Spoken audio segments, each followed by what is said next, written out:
শায়েখ আহমদুল্লাহ, উনি বৃষ্টির জন্য নামাজ পড়ছে, সালাতুল ইস্তিসকা। ঠিক আছে, এটা দলিলে আসে নামাজ পড়া, বৃষ্টি যখন হয় না সালাতুল ইস্তিসকা নামাজ পড়বেন, এটা অবশ্যই সুন্নাত।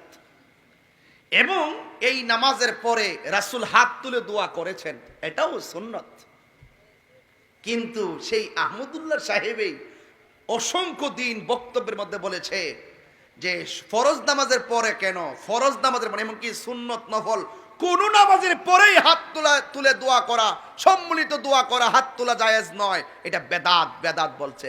আমি বুঝাইতে চাইলাম যে আপনি সারা জীবন বললেন ফরজ নামাজ হোক, সুন্নত নামাজ হোক, নফল নামাজ হোক, সব নামাজের পরেই হাত তুলে দোয়া করা বেদাত। যদি বেদাত হয় আপনি সালাতুল ইস্তিসকা নামাজে হাত তুলে দোয়া করলেন কেন?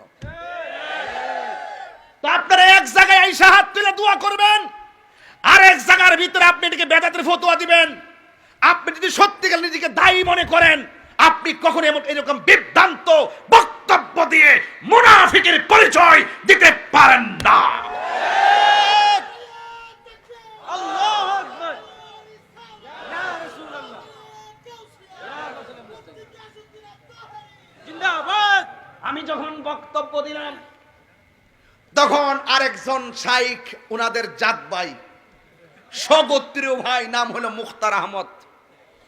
মুখতার আহমদ সাহেব আয়েশা আমাকে নসিহা করলেন, নসিহত করলেন, ভাই আপনার এটা বলা উচিত হয় না, আপনি সঠিক পথে ফিরে আসুন। তা আমিও বাঁশখালী থেকে মুখতার আহমদ সাহেবকে অনুরোধ করে বলবো, আপনি জাতের টানে এত মাতাল হয়েন না। আপনিও তো ভুল করেছেন। আপনি কি আহমদুল্লাহ সাহেবের বক্তব্য আপনি শুনেন নাই? উনি যে বক্তব্য দিয়েছে ফরজ হোক, সুন্নত হোক, নফল হোক, যেই কোনো নামাজের পরে হাত তুলে দোয়া করা বেদাত। আপনি এই বক্তব্যটা ভালো করে শুনে আমাকে আপনার নসিহত করা দরকার ছিল। আমি উল্টা আপনাকে নসিহত করব যে কাহারো বিরুদ্ধে কিছু বলার আগে 100 বার চিন্তা করে বলবেন। আমি সম্মান রেখেই বললাম, আমি যা বলেছি সেটাই সঠিক। আমি মেসেজ দিয়েছি যে আপনি এক জায়গায় বলবেন হারাম, আর এক জায়গায় সুযোগ পাইলে পেট্রো ডলার কিংবা ডলার পেয়ে কালার পাল্টাই ফেলবেন, এটা হতে পারে না। আপনার তো ডলার পেলে কালার পাল্টাই ফেলেন, ঠিক কিনা বলেন? বলা হয়েছিল, রাসূলকে বলা হয়েছিল, রাসূলকে বলা হয়েছিল কোন সময়ের দোয়া উত্তম। রাসূল বলছিলেন শেষ রাতের দোয়া উত্তম। আরেকটা হলো ফরজ নামাজের পর সম্মিলিত দোয়া, ফরজ নামাজের পরে দোয়ার পরে দোয়া কবুল, হাত তুলে দোয়া করা। রাসূল নিজে হাত তুলে দোয়া করেছেন এবং ফরজ নামাজের পরে দোয়া কবুল হয় মর্মে প্রায় 23টা হাদিস আছে সহিহ সনদে। আর আপনি বলতেছেন যে রাসূল এই দোয়া কোন সময় পড়ে নাই। এগুলা বেদাত বেদাত বেদাত বেদাত বলে বলে পাবলিক গুলোরে আপনারা ধোঁকা দিচ্ছেন। এই জন্য আপনাদেরকে বলবো, মুখতার আহমদ সাহেবকে আমি অনুরোধ করে বলবো, আপনি আমাকে নসিহত করার আগে আপনার জাত ভাইটাকে নসিহত করা দরকার ছিল। আপনি দালালিতে কথা বলবেন না, দলিল দিয়ে কথা বলবেন। তাহিরি কখনো দলিল ছাড়া কথা বলে না।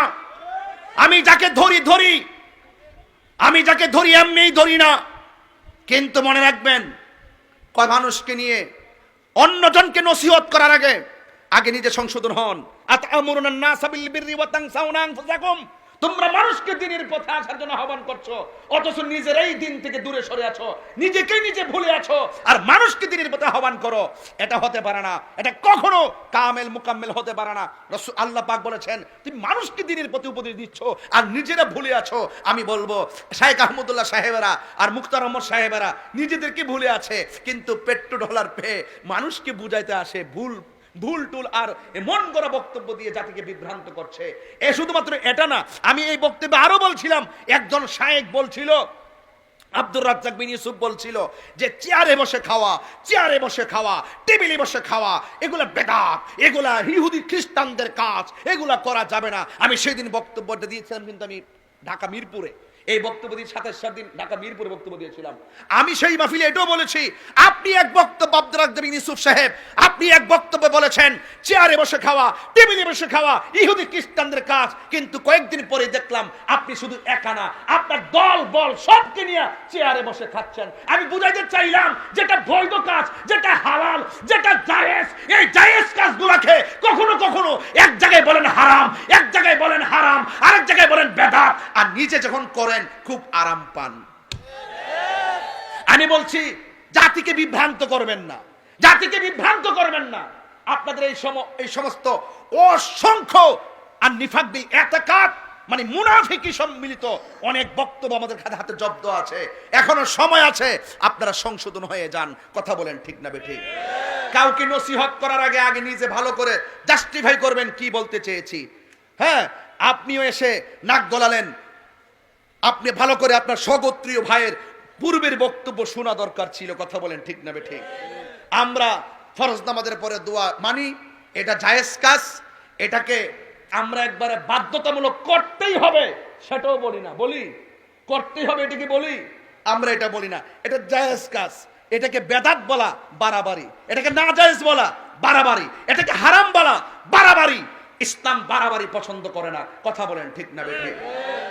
হ্যাঁ, এই জন্য আমি বলতে চেয়েছিলাম ভাইয়েরা আমার, আপনি যতটুকু পর্যন্ত নিজের ভিতরে নিজের ইস্তেকামাত, নিজের আত্মাকে শুদ্ধ রাখবেন, শুদ্ধ রেখে আল্লাহর দিকে দাবিত হবেন, আল্লাহ আপনাকে এমন ভাবে চালাবে পৃথিবীর সব আপনার পিছনে লেগে যাবে, আপনার কিছুই করতে